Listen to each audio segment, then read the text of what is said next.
Hi,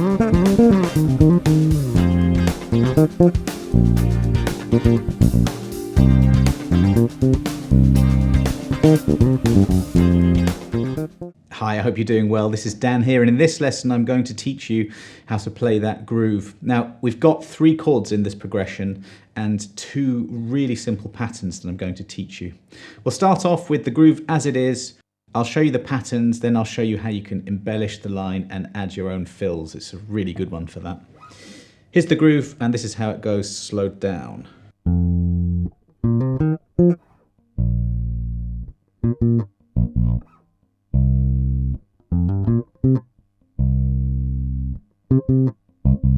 We start on an F on the 8th fret of the A string.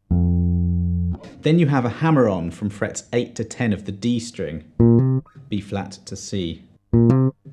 So pluck the B flat, have your 3rd finger quite curled and rigid and about 1 inch above the C roughly. And really imagine pushing through the fretboard. You want the hammered note to be at least as loud as the plucked note.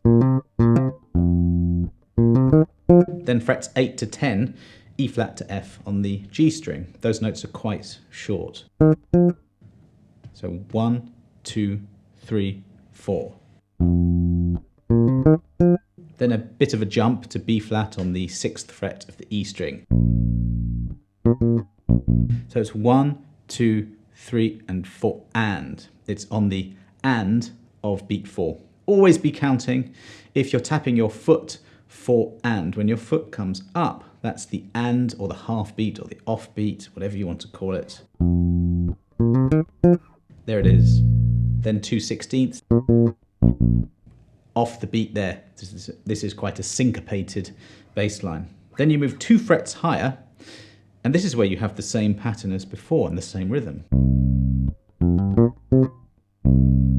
So C on the 8th fret of the E string, then a hammer on from 8 to 10 on the A string. There are those short notes again. That's the whole thing.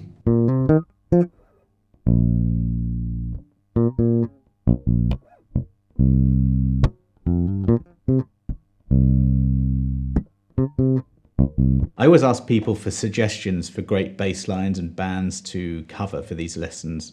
And my French wife actually showed me this band, L'Impératrice, which is French for Empress, I think. And they're very much from the chic Bernard Edwards school. The bass player's amazing. That's why I'm using this 1978 Stingray. We'll move on to the patterns now, and this is the first one. Once you have the pattern under your fingers, it all becomes much easier. We have a root, that's the red blob, and then a 4th and a 5th. It's all the position of the note from the root, and these are intervals.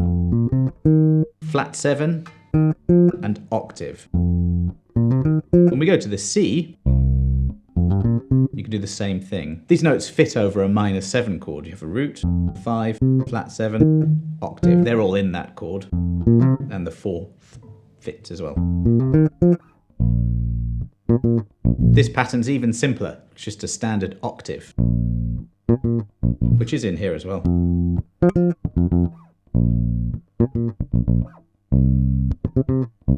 Octaves work over everything. Don't underestimate their power. They're great.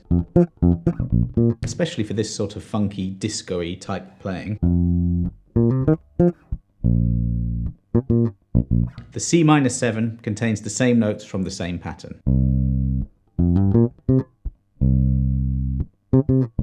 What we need to do if we want to embellish the line and to make up fills is to know the key that we're playing in. So let's just move briefly into that now. So we're in the key of C minor. Those are the notes. That's C minor pentatonic.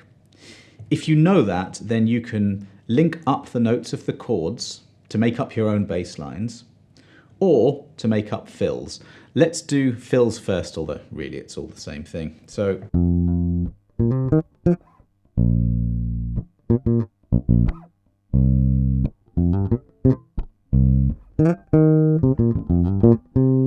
all of those notes work. What I suggest you do for this is to learn this shape of the C minor pentatonic. You probably know it already. 1 4 1 3 1 3 1 3 if we're talking finger numbers starting on the C. By the way, if you want to go deeper into scales, triads, arpeggios, rhythms, chord progressions, and lots more, I have a music theory course. I'll put a link below. It has these shapes in all keys. You can just use that, just that.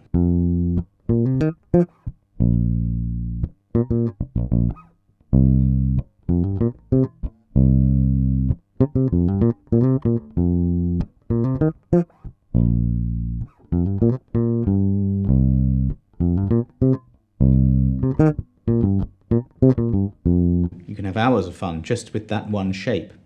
Then you can embellish the line using that or just the patterns that we've already got. You can do it with rhythm, actually, so you can use exactly the same notes.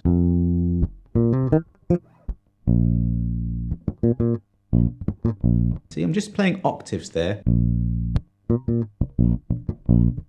keeping that pulse going in my head. These are 16th notes, ghost notes happening. That pattern is the same up here.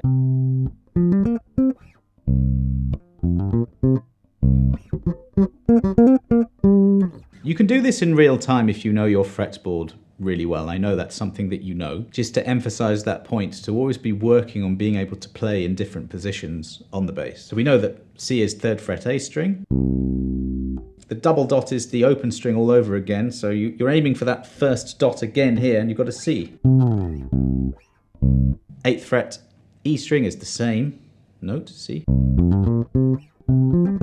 So wherever there is a C, you can play that pattern, provided you got 3 strings.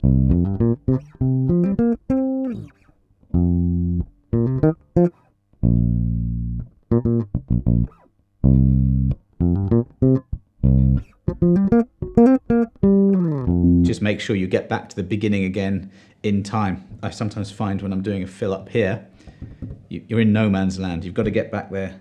Beat 1, bar 1.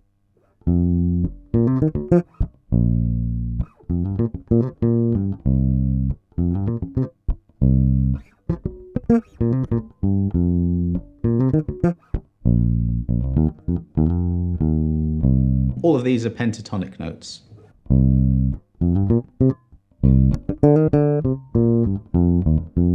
Or notes from the key. If you click the link in the video description below, you can download the tab and notation and that backing track for free. Now, something I never ever mention I'm going to now is that I've got a newsletter that goes out every week, has been doing for years. There's 16,000 bass players sign up to that. You get a free ebook as well and weekly bass lessons, news, tips, and it's great, and I never mention it, so I'm mentioning it now. When you head over to the site, you can sign up to that as well. And there are hundreds of other backing tracks, and people just don't know. I write books as well. I've got a few up here. People don't know that I write them. So I'm going to be talking about that more. Buying books, buying courses, that's my main thing that I do, allows me to do these free lessons. So if you want to learn loads about bass, but also want to support the channel and keep these lessons going, then you can check those out. Thanks so much for watching. And if you have any examples of good bass lines, do send me a comment down below or a direct message, email, whatever. I read them all, and I'll see about doing a lesson about it. Thanks very much for watching. I'll see you next time.